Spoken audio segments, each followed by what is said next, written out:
Pernahkah Anda berpikir bahwa setiap hal yang kita lakukan di dunia digital akan meninggalkan jejak yang tak terhapuskan?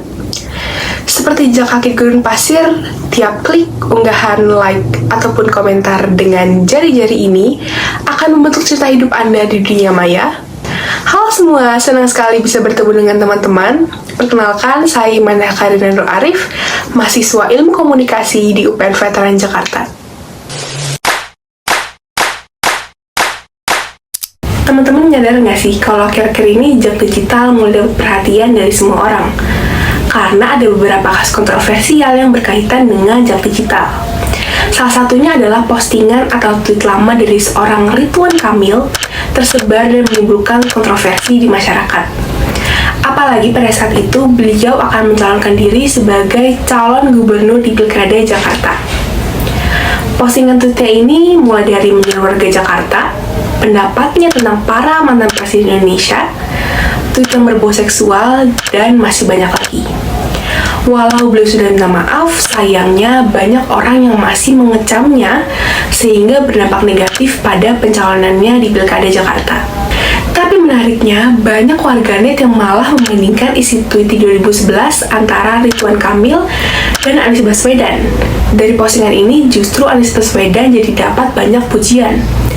Tweet Pak Anies dari awal dirinya membuka akun dianggap selalu santun, mencerdaskan, informatif, berkelas, dan mencerminkan seorang negarawan.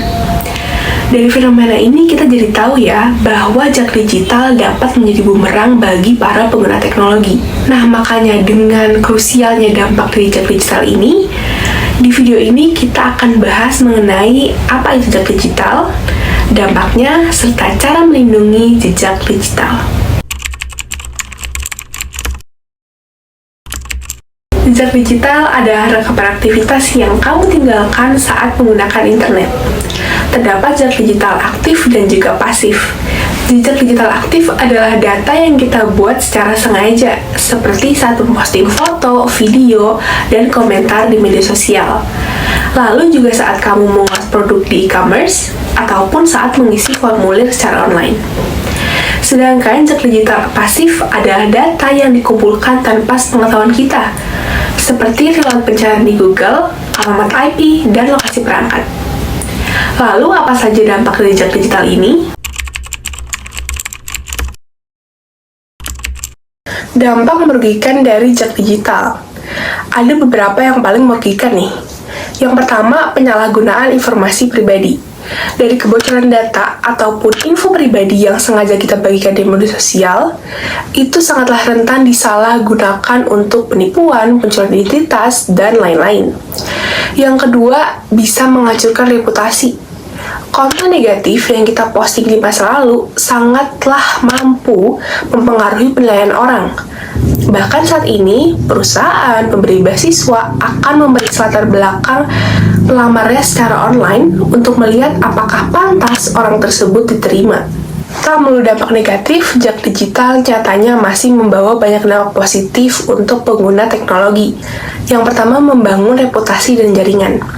Seperti yang sudah kita bahas sebelumnya, perekrut masa kini akan melihat riwayat calon pekerja secara online, seperti melalui LinkedIn. Dengan begitu, kita berkesempatan untuk melakukan pencitraan atau self-branding. Faktanya, banyak loh orang yang mendapat banyak tawaran pekerjaan karena reputasinya yang bagus di dunia maya. Yang kedua, jejak digital bisa mendokumentasikan kehidupan. Banyak orang-orang yang memang sengaja mengunggah momen-momen berharga mereka sebanyak-banyaknya di media sosial untuk dikenang dan dilihat kembali di masa depan. Lantas, dengan dampak yang berasal dari sisi ini, apa yang harus kita lakukan dengan jejak digital?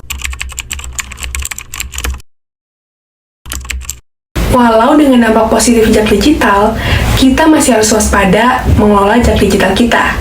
Beberapa hal yang dapat dilakukan adalah, yang pertama dan yang paling penting adalah pikirkan konsekuensi dari setiap hal yang Anda lakukan di dunia online. Yang kedua, batasi unggahan atau postingan seperti foto, video, tulisan, dan komentar di media sosial. Yang ketiga, Anda juga bisa mengatur privasi akun media sosial dengan pilihan akun public atau private. Nah, ini dapat Anda sesuaikan dengan kebutuhan Anda. Yang keempat, menghapus riwayat pencarian dan data cookies secara berkala. Yang kelima, menggunakan VPN untuk menyembunyikan alamat IP.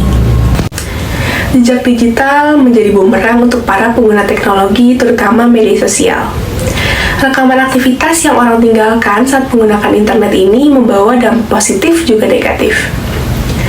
Di era digital ini, kita harus selalu waspada dan berhati-hati dengan segala hal yang kita lakukan secara online. Karena apapun yang kita lakukan, bahkan detail terkecil pun akan tercatat secara online dan dapat berpengaruh di masa depan. Sebelum mengunggah atau melakukan sesuatu secara online, pikirkanlah dengan matang konsekuensi apa yang nantinya akan terjadi. Teman-teman, lindungilah privasi Anda, jangan biarkan jejak digital mengendalikan hidup Anda. Mari mulai kelola jejak digital dan bijaklah berteknologi.